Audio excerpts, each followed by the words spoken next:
Bonjour. Alors, je vous en ai déjà parlé sur Insta, mais aujourd'hui, je me suis dit que j'allais vous parler un petit peu plus, vous donner quelques exemples en plus, et vous parler un petit peu plus de la relation entre cartomancie et Petit Lenormand. Et on va commencer déjà par clarifier donc une chose. La cartomancie dont on parle quand on parle de référence de cartomancie sur le Petit Lenormand, ce n'est pas la cartomancie française. Ce qui prête à confusion, c'est le titre du jeu, le Petit Lenormand. Le Petit Lenormand, ça fait très français.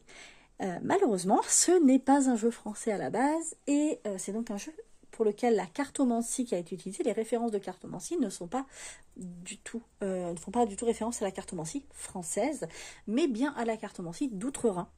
Voilà, puisque le Petit Lenormand, à la base, c'est ça. Voilà.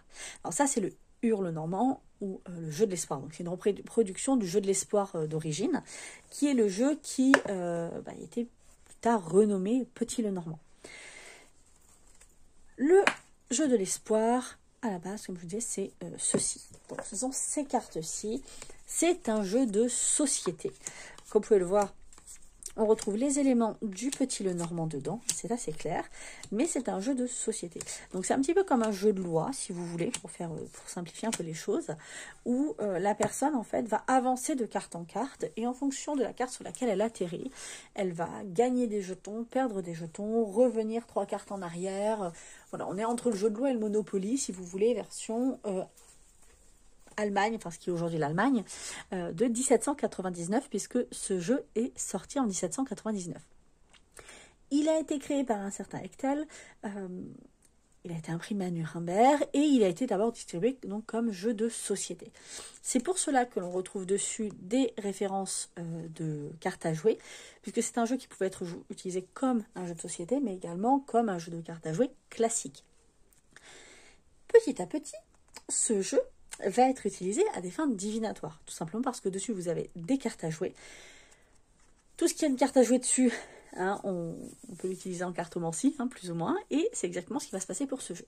C'est donc un jeu qui va à terme être renommé dans le cadre d'un process marketing, le Petit Lenormand. Tout simplement parce que Mademoiselle Lenormand est ultra connue à cette époque-là. C'est la sibylle, la cartomancienne qui tire les cartes à la femme de l'empereur de France, etc. Enfin, elle est ultra connue. Son nom fait vendre. On va donc appeler ce jeu le Petit Lenormand. Ce qui est amusant, c'est que Mademoiselle Lenormand ne l'a jamais utilisé. En tout cas, on n'a aucune trace disant qu'elle l'ait utilisée. Elle travaillait avec des cartes à enseigne française, pas du tout avec ce jeu-là, qui est un jeu qui était plutôt un jeu de l'ennemi, si vous voulez, à l'époque. Donc sur chaque carte, vous allez retrouver donc le symbole, donc qui correspond en fait au symbole du jeu de société. Le symbole, enfin la carte à jouer dans les cartes à jouer traditionnelles allemandes, et ensuite la carte à jouer dans les cartes à jouer que nous on connaît aujourd'hui. Voilà. La raison pour laquelle du coup ces cartes à jouer ne vont pas leur signification ne va pas forcément coller avec la signification de la carte du Petit Lenormand, c'est souvent parce qu'on va regarder leur signification en cartomancie française et pas en cartomancie allemande. Et si vous regardez en cartomancie allemande traditionnelle, vous verrez que ça colle pile poil. Alors ça colle pile poil à je vais nuancer ça un petit peu. Quand on regarde les sources en cartomancie allemande de l'époque de création de ce jeu ou un peu après, on a quand même des significations des cartes qui sont un petit peu vieillottes. C'est la même chose quand vous avez un vieux livre sur le Petit Lenormand où vous regardez les significations traditionnelles des cartes du cartomancien Grimaud, on a le même problème. On a des significations qui sont un petit peu datées.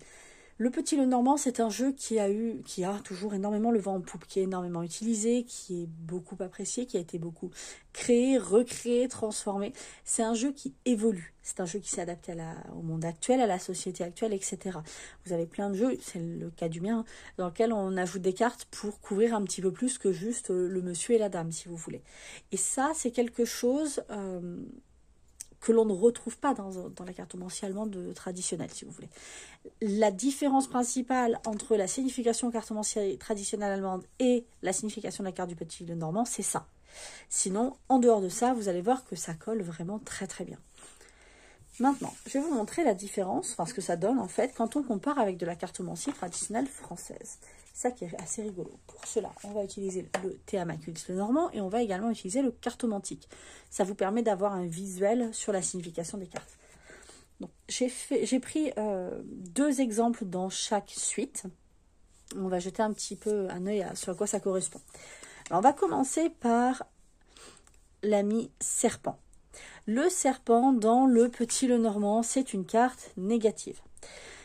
Si vous connaissez un peu la cartomancie française, même si vous tirez les cartes avec le tarot, vous allez me dire « Attends, là, les trèfles, là, c'est positif. » Si vous connaissez le tarot, vous allez me dire « Mais attends, les trèfles et les deniers, c'est favorable en général. C'est pas quelque chose de très, très négatif. » En cartomancie traditionnelle allemande, plutôt, en fait. On se rend compte qu'en termes de valeur, positif ou négatif, on a un petit peu une inversion entre les trèfles et les piques. Alors, c'est pas exactement ça, mais globalement, à l'échelle du jeu, c'est l'impression que ça donne. Donc, on va se retrouver avec une carte du serpent qui va représenter l'autre femme, la maîtresse, la personne qui, vous savez, qui n'est pas franche, qui va vous faire les coups par derrière, qui va chercher à vous nuire, activement à vous nuire, c'est le serpent. Dans la cartomancie traditionnelle, la dame de trèfle, c'est souvent quelqu'un qui est marié, qui est mère de famille, ou en tout cas une personne qui a une situation établie, qui est honnête, qui va vous aider, qui va être un soutien. C'est une personne qui va vous aider en cartomancie traditionnelle. Pas vraiment dans le petit Lenormand, vous voyez. Là, on est vraiment sur des opposés en termes de signification. Pour vous donner un autre exemple avec les trèfles à nouveau, puisqu'on va faire les trèfles d'abord, et puis ensuite on va faire les autres cartes. Si on jette un œil à cette carte-ci, donc là on est sur la carte du 9 de trèfle. Le 9 de trèfle, c'est le renard. La grosse différence entre le renard et le serpent, sachant qu'on est sur 2 cartes qui vont in fine nuire au consultant, on ne va pas se mentir, sachant que le renard, si c'est une carte qualificative, elle peut plutôt... ça peut mettre en avant plus l'aspect intelligence que l'aspect nuisible, mais on en reparlera si vous voulez. On est sur une carte qui va nuire au consultant. Mais là, on est sur quelqu'un qui manipule. Autant le serpent, c'est une personne qui va vouloir vous nuire pour vous nuire, qui veut vous blesser, vous faire mal. Autant le renard, c'est quelqu'un qui magouille, qui manipule, qui est stratège, qui veut arriver à son but. Et le fait que vous soyez blessé, c'est un peu une conséquence de ça. La personne n'a pas forcément des intentions ultra mauvaises envers vous. Par contre, vous êtes un pion sur l'échiquier, vous êtes quelque chose de... Voilà, une conséquence, votre peine, votre douleur est une conséquence, somme toute, parfaitement acceptable. Ce qui est amusant, c'est quand on regarde la cartomancie. Parce que là, on a plutôt la notion de gain d'argent et de succès. Alors oui, c'est ce qui motive le renard, mais c'est pas du tout ce qui va attendre le consultant, et clairement. On va pas se mentir, le renard, c'est pas positif, alors que le 9 de trèfle, ça l'est. Alors c'est pas forcément positif au sens, pas démesurément positif, mais c'est positif. Si on jette un coup d'œil du côté des carreaux. Alors pour celle-ci, je n'ai pas de carte du cartomantique, puisque le cartomantique n'inclut pas les 6. Et là, on est sur le 6 de carreau. Le 6 de carreau, alors, je vais commencer par la cartomancie traditionnelle française, comme ça vous aurez un point de repère. C'est une carte qui souvent, dont la valeur va souvent dépendre des cartes qui l'entourent. Globalement, ça peut être pile ou face, c'est-à-dire que soit vous gagnez quelque chose, soit vous perdez quelque chose. Si c'est une carte droite, pas trop mal entourée, c'est un petit gain, c'est un gain, voilà, c'est cool. Si elle est mal entourée, c'est-à-dire si vous avez une carte négative à côté, ou une carte qui signifie un gain, ou quelque chose de pas forcément positif pour le consultant, on va être sur une perte d'argent. Ce qui est intéressant là, c'est que le trèfle, c'est un petit peu la même chose, dans le sens où c'est une carte qui va signifier un gain, qui va signifier un succès, de la chance, etc. Le truc dans le petit Lenormand, c'est que le trèfle, il n'est pas négatif. Le trèfle, c'est la carte positive par excellence dans le petit Lenormand. Si elle est à côté d'une autre carte, clairement la carte devient positive, ou alors au pire, elle est annulée. On n'est pas du tout dans cette ambivalence que l'on a dans le 6 de carreau. Là, on est dans une carte qui est franchement positive. Donc même si la notion de gain, alors là, c'est plutôt succès, chance, il n'y a pas que la notion de gain, elle est là, on est sur du franchement positif. Le 6 de carreau, vous trouvez 2 € dans la rue. Le trèfle dans le petit Lenormand, vous gagnez le jackpot à l'euro-million. On est vraiment sur une différence de... Alors déjà, on a une carte qui est, comme je le disais, plus ambivalente et donc plus neutre au niveau du 6 de carreau, mais également au niveau au niveau du trèfle, on est vraiment sur quelque chose qui est démesurément positif par rapport à ce qu'on va retrouver dans le 6 de carreau. Donc voici pour la première carte de carreau. La suivante, nous allons jeter un œil au chemin. Les chemins, c'est la carte du choix, c'est une carte qui est neutre. C'est une notion globalement de choix, de déterminer où on veut aller. C'est les grands choix de la vie, la grande croisée des chemins. C'est également, quand on va avoir par exemple les chemins et l'encre, ça va être le chemin professionnel, la carrière, etc. Dans la cartomancie traditionnelle, la dame de carreau, c'est pas franchement votre pote. Elle ressemble un peu au serpent, c'est-à-dire que c'est une ennemie. C'est quelqu'un qui est mauvais, c'est quelqu'un qui essaie de vous blesser, c'est quelqu'un qui veut vous porter atteinte. Alors, encore une fois, si elle est bien entourée, on peut arriver à neutraliser la carte, mais quand même, moi je ne fais pas super confiance à la dame de carreau, je ne vous le cache pas. Hein. C'est pas un truc que j'aime voir sortir quand je fais un tirage et que je veux savoir un petit peu quelles sont les influences autour de moi, les personnes dans le cadre d'une situation qui tournent autour de cette situation. Quand je vois une dame de carreau, je me dis ah, ça pue. Voilà. On n'est pas du tout dans ça dans les chemins. On n'est à la fois pas dans ça, dans le sens où on est sur une carte qui est beaucoup plus neutre, qui est neutre, mais également la signification n'est pas la même. Continuons et jetons un œil au cœur, cette fois-ci. On va regarder la première carte du Petit Lenormand, qui est la carte du cavalier. Alors, la carte du cavalier, c'est la carte des bonnes nouvelles. Des nouvelles en général, mais des bonnes nouvelles. C'est une carte qui, quand elle n'est pas accompagnée de quoi que ce soit, est globalement favorable au consultant. C'est une carte favorable. Alors, forcément, on peut aussi vous amener de mauvaises nouvelles, en fonction du contexte, etc. Mais globalement, c'est une carte en elle-même qui est favorable au consultant. C'est également le cas du 9 de cœur qui lui est associé, qui présage, joie, bonne entente, des bonnes nouvelles, etc. Voilà. Donc c'est vraiment pareil, quelque chose d'assez positif. On a moins la notion de messager, mais on reste quand même globalement sur une signification qui est relativement proche. Pour ce qui est de la carte de la lune. Alors, la lune, c'est le 8 de cœur. Dans la cartomancie traditionnelle, le 8 de cœur, ce sera les coups de cœur, les amourettes, la réussite en amour. On est sur quelque chose généralement de positif dans le domaine sentimental. Ce qui est intéressant, c'est que dans le Petit Lenormand, c'est majoritairement le succès tel qu'il est perçu par les autres. C'est donc la célébrité. Vous avez différentes formes de succès dans le Petit Lenormand. Vous allez avoir le soleil qui est le bonheur, vous allez avoir les poissons, c'est l'argent, l'encre, donc on a une certaine stabilité, le trèfle qui va être le gros gain, la chance, et vous allez avoir la lune, donc la carte 32 qui elle va être plutôt le succès au sens la célébrité. On retrouve un peu la notion quelque part d'illusion qu'on peut avoir dans le tarot, mais on reste quand même sur vraiment la célébrité. C'est le succès tel qu'il est perçu par les autres, tel qu'il est projeté. Et donc, on ne retrouve pas la même chose. On est toujours sur deux cartes positives, hein, mais on ne retrouve pas la même chose que dans la cartomancie française. Enfin, comme quoi, ce n'est pas nécessairement des cartes qui sont opposées, comme on l'a vu pour le renard ou le serpent. Parfois, c'est simplement des cartes dont la signification ne colle pas tout simplement. On va ensuite regarder des cartes où ça colle. Et ça, c'est assez intéressant parce que, de façon générale, les pics, c'est un petit peu différent dans la cartomancie française et dans la cartomancie germanique. Là, on est sur la lettre.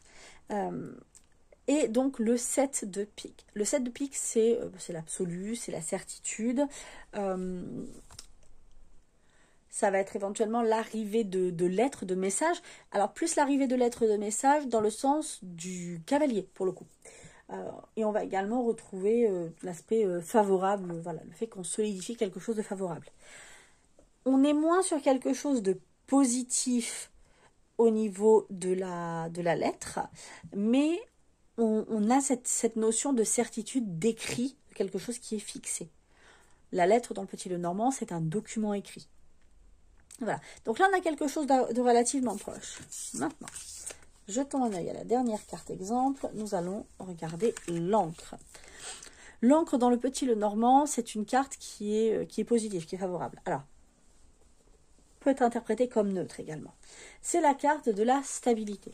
Dans le jeu de l'espoir, c'est la carte sur laquelle vous voulez tomber. C'est la dernière carte et si vous tombez dessus, vous avez gagné.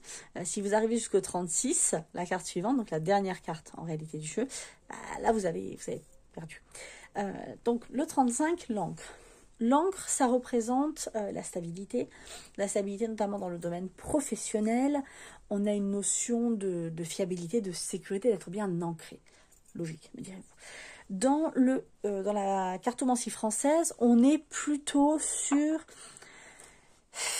il y a une notion de perte, une notion de difficulté, ça rapporte au testament, à des décès, etc. On n'est pas sur une carte particulièrement favorable. Souvent, c'est un coup du sort, un sale coup. Dans le meilleur des cas, c'est un peu retardé, mais c'est la fin de l'innocence, si vous voulez. Ce qui n'est pas du tout ce que l'on retrouve dans le Petit Lenormand. On est sur quelque chose de clairement différent, puisqu'on est sur une carte qui est beaucoup plus favorable, et également une carte dont la signification est différente. Voilà. Donc voilà pour les quelques exemples d'aujourd'hui. Vous voyez bien donc qu'il y a des grosses différences, tout simplement parce qu'on n'est pas sur le même système, on n'est pas non plus dans la même culture, donc on va avoir des éléments qui vont être vraiment qui ne vont pas coller nécessairement entre eux, donc le Petit Lenormand d'un côté et la cartomancie de l'autre. Si vous souhaitez creuser un petit peu les relations entre Petit Lenormand et cartomancie, tout simplement si vous voulez avoir une idée de ce à quoi ça peut ressembler, jetez un œil à la cartomancie germanique, faites des recherches. Il est parfois compliqué de trouver des pages en français ou en anglais, mais avec un bon outil de traduction, vous devriez vous en sortir. Du coup, c'est vrai que c'est assez frappant parce que pour le coup, autant vous avez un décalage entre la cartomancie française et la cartomancie, et puis le Petit Lenormand, autant avec la cartomancie germanique, on est vraiment sur quelque chose, ça colle, quoi. Alors, comme je vous le disais, il y a ces différences de culture, de période, d'époque, etc. Mais globalement, sinon, ça colle plutôt bien. Donc voilà, ça permet de creuser un petit peu plus si ça vous intéresse. Et si vous cherchez des jeux qui vont être dans le même style que le Petit Lenormand, mais plutôt en lien avec la cartomancie plus traditionnelle, vous pouvez jeter un œil du côté de jeux français avec des équivalences en cartomancie. Vous pouvez jeter un œil sur les Sibylles, les cartomanciens, ce genre de jeux-là, où là, pour le coup, on est sur des jeux qui ont été développés par des concepteurs qui évoluaient dans le domaine notamment de la cartomancie française. Et donc là, vous avez la bonne grille de référence, si vous voulez. Voilà. Donc, je vais faire une petite série sur Instagram où je vais vous comparer carte à carte toutes les cartes du Petit Lenormand avec leur équivalent en cartomancie du coup française pour voir les différences et puis les points communs quand il y en a. Voilà, je vais faire une petite série faux amis que je vais commencer au mois de septembre. Et puis, voilà, si vous avez des questions, des remarques, tout ça, vous pouvez les mettre en commentaire. Vous pouvez m'envoyer un message sur Instagram aussi, si vous préférez faire ça en privé. Sachant que je peux mettre un peu de temps des fois à répondre parce que souvent, vous tombez dans mes demandes de messages et pas dans mes messages directement. Voilà. Donc, voilà pour ceci. Je vous souhaite une très jolie soirée et je vous dis à très vite.